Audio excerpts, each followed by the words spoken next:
is your new dance, anak? Yung new dance step mo, yung ganon. Yung bago mong dance step. Bagong dance step yan. And what else? Again, same. The other one. And what else? What else? Like that?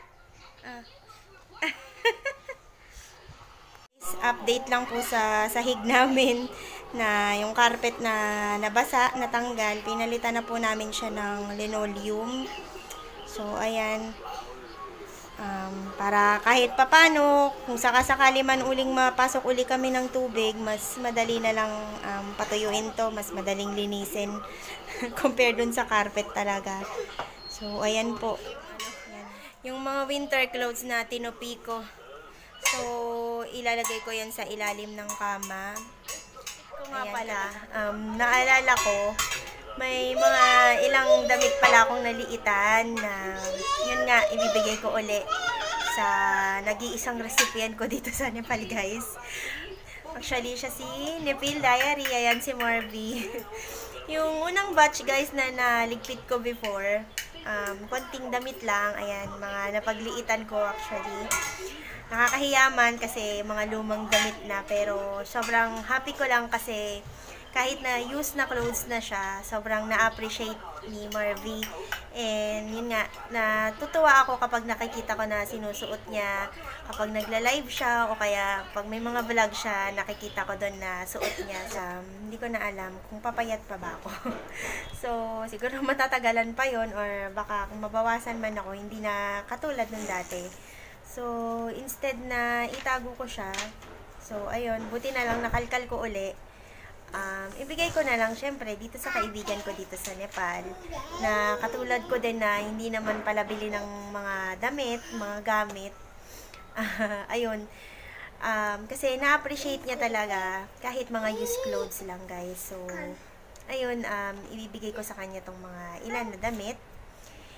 And dito kasi, guys, kahit ibigay ko, kahit i-offer ko sa biyanan kong babae o sa hipag ko o sa bilas ko man, hindi rin nila tatanggapin kasi hindi po nila ugali dito ang tumanggap ng mga gamit na bagay na, mga katulad lalo-lalo ng mga damit. Hindi ko alam kung bakit sila ganun sa mga kamag-anak, ayan, or siguro mga ilang kakilala, hindi sila tatanggap.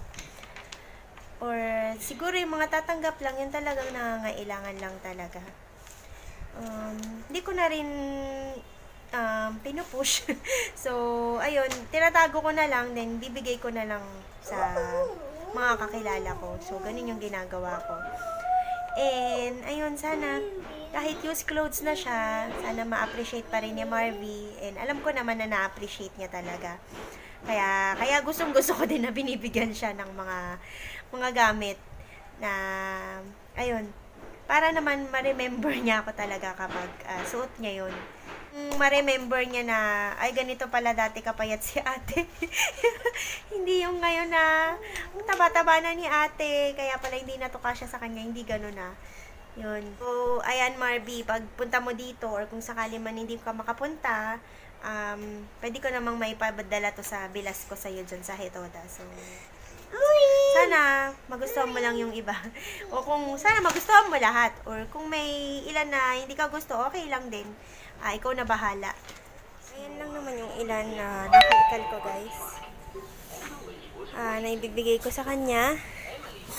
Hindi ko alam kung magugustuhan niya yung ilan dyan, pero sana meron siyang maisuot. So, ayan na, Marvy. Meron ka uling kukunin dito mga damit. May iba tayo ngayon kasi yung vlog na to is regarding kay sa kabayan namin dito sa Nepal na si Jenaline Flores. Actually, na-feature na siya ni Ate Jo sa last na vlog niya. I think 3 days ago po. Yung nagpadala po siya para doon sa kabayan namin na nasa Dang, Nepal.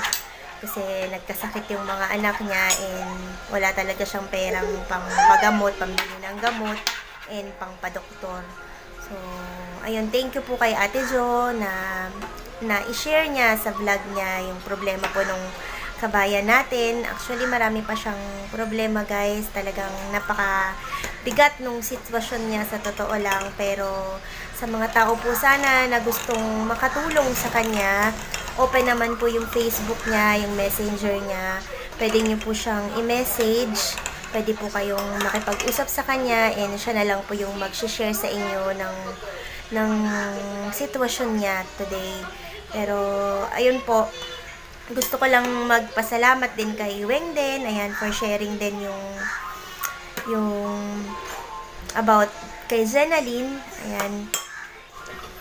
Hindi ko na po sa inyo i-detalye kung ano yung problema niya kasi willing naman siyang makipag-usap through Facebook po, through Messenger, para mas ma-share niya sa inyo ng buo yung pinagdadaanan niya ngayon dito sa Nepal. Pero yun lang po yung talagang concern lang talaga namin, yung mga anak niya din kasi na kawawa din na nagkakasakit tapos wala pong panggamot. So ayun po yung talagang kailangan niya ngayon na panggastos. Sana po, ayun, matulungan din po natin si Miss Jenaline Flores, guys. Hindi man financial, pero malaking tulong din po, guys.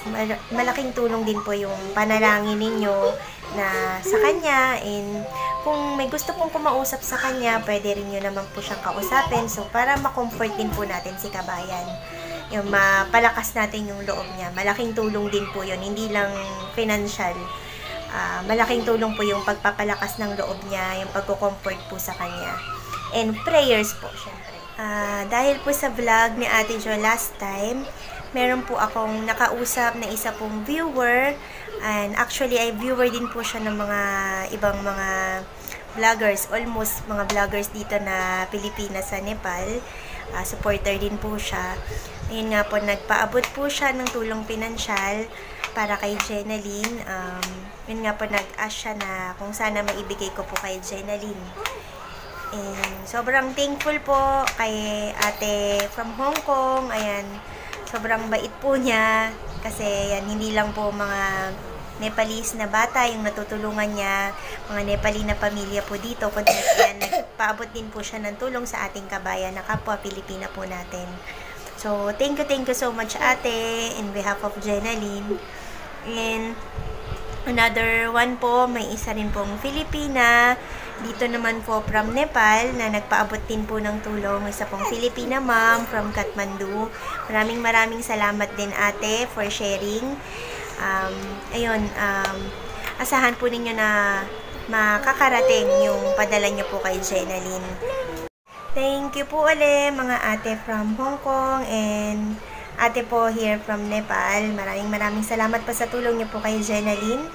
Ayan, and ayun guys, in my own little way din po, magpapaabot lang po tayo ng kahit kaunting tulong and financial. Hindi man po kalakihan, pero sana ayun nga makatulong kahit man lang sa pambili po ng pagkain para po sa mga bata. So, sa lahat po ng nanood po sa previous vlog po ni Ate Jo Pabiona, ni Weng's Vlog and Nepal, na kung saan po nandun po na feature po nila si Jenaline Flores na isa pong kabayan dito from Dang, Nepal. Humihingi na po ako ng advance thank you sa mga makakatulong sa kanya. So, sa lahat po ng makakatulong, ito po yung Facebook account niya, guys.